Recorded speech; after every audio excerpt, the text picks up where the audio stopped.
But when you use natural gas, it means you're not using other high emitting fuels like coal and wood, and in some cases even dung.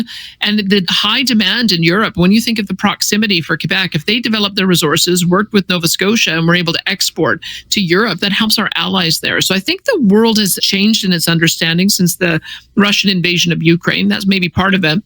The other part of it is when it comes to talking about pipelines, I'm very sensitive and understanding about how it's a little bit more complicated to build these big projects through big cities like Montreal. And so if you look at his comments, he said, well, maybe there's an opportunity for a pipeline further north. The further north you get, the more acceptability there is. Yeah, so I think that's a massive breakthrough. Yeah. That was my understanding, Premier Smith, is that most of the province of Quebec favored some sort of pipeline, but it was the mayor of Montreal that put the kibosh on things. And that brings me to my next question, because we now have a new federal environment minister, Julie DeBrusen.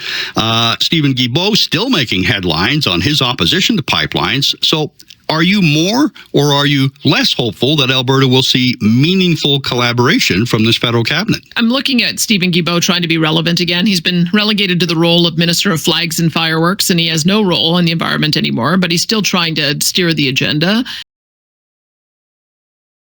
The new environment minister, I'm equally concerned about her comments, but I will say that the energy minister, Tim Hodgson, has been very well received by the industry. So I'm trying to figure out which voice in caucus is going to be the one that prevails. Is it going to be the voice that has prevailed over the last 10 years, which is the keep it in the ground voice?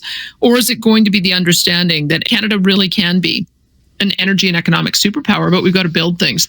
So I think they're battling that out in the Liberal caucus. I'm going to do everything I can to make sure that big nation building projects is the position that prevails.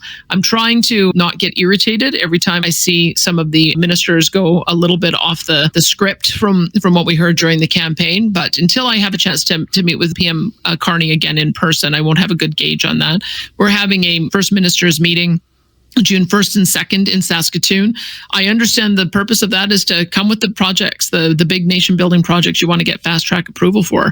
And I got a pretty long list. At the top of my list is building a new bitumen pipeline to Prince Rupert, call it a Northern Gateway 2.0, because I think that would make a huge difference for our province and be a pretty good indicator of whether or not they're going to change direction fundamentally from the last 10 years.